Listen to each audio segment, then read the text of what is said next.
O Rio de Janeiro do século XIX era um labirinto de sombras, onde a beleza tropical lutava contra o cheiro da morte. Pelas vielas estreitas, o que a Lilith chamava de progresso era sufocado por montanhas de detritos acumulados ao sol. Atada a maré alta, as águas da Baía de Guanabara devolviam à cidade o rastro de uma civilização que não sabia para onde olhar.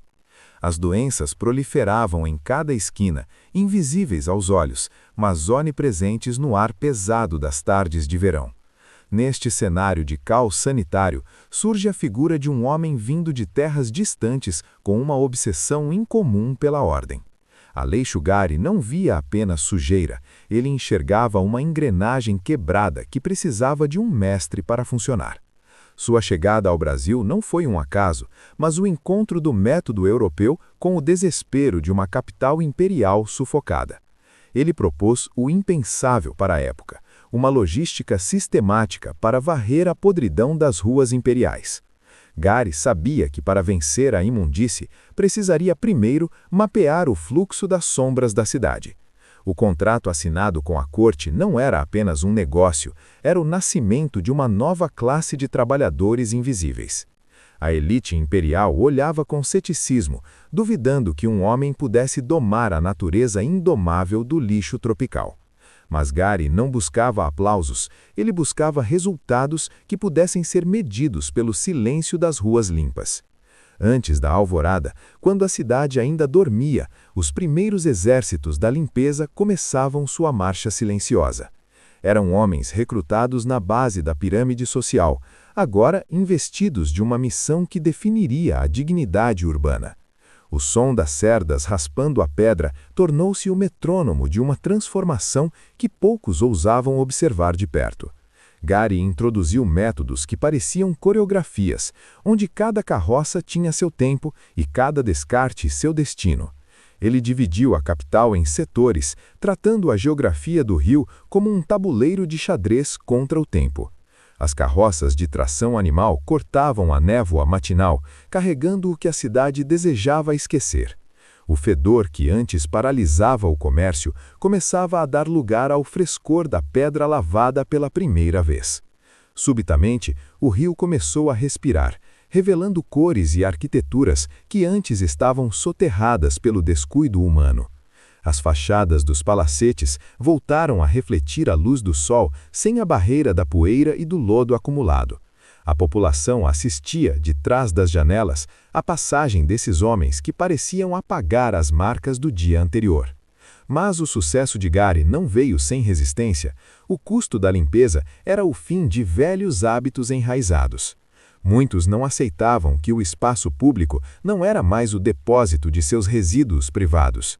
O empresário enfrentou a burocracia e o desdém, mantendo seu foco na precisão mecânica do serviço.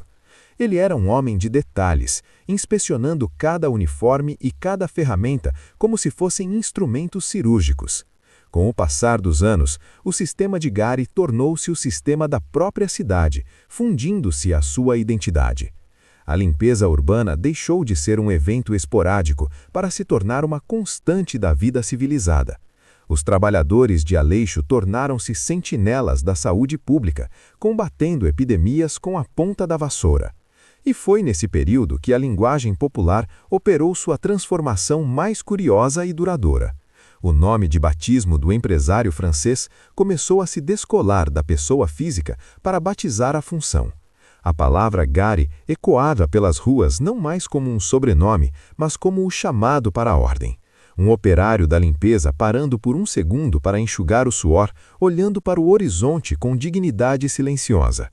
Aquele que limpava deixou de ser um estranho para se tornar, na boca do povo, o próprio reflexo de Aleixo. A figura do varredor de rua ganhava uma identidade própria, indissociável da história da limpeza do Rio. Mesmo após o fim do Império, a estrutura deixada por ele sobreviveu aos trancos das revoluções e mudanças políticas. A tecnologia mudou e as carroças deram lugar ao aço, mas a alma do método permaneceu a mesma. Onde antes havia o barulho de cascos sobre pedras, hoje ouvimos o rugido de motores de alta potência. Caminhões modernos percorrem as mesmas rotas traçadas por Gari há mais de um século, sob a luz dos postes. A escala da cidade explodiu, transformando o rio em uma metrópole de milhões, mas o desafio continua o mesmo. A cada noite, uma batalha silenciosa é travada para que o caos não retome o seu território original. O Gari moderno é o herdeiro direto de um protocolo de higiene que salvou a cidade do colapso no passado. Muitos caminham hoje sobre o asfalto sem saber que a liberdade de respirar foi comprada com o rigor de um homem.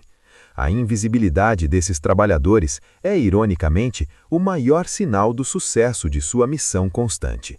Se a cidade amanhece pronta, é porque a engrenagem de Gari nunca parou de girar nas sombras da noite.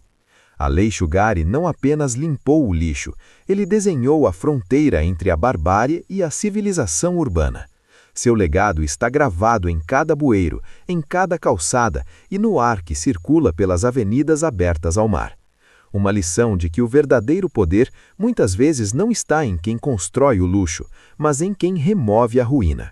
A saga do homem que domou a sujeira é a história da própria sobrevivência de uma das cidades mais belas do mundo. O Rio de Janeiro moderno é, antes de tudo, o monumento vivo ao triunfo da ordem sobre o caos de Aleixo Gari.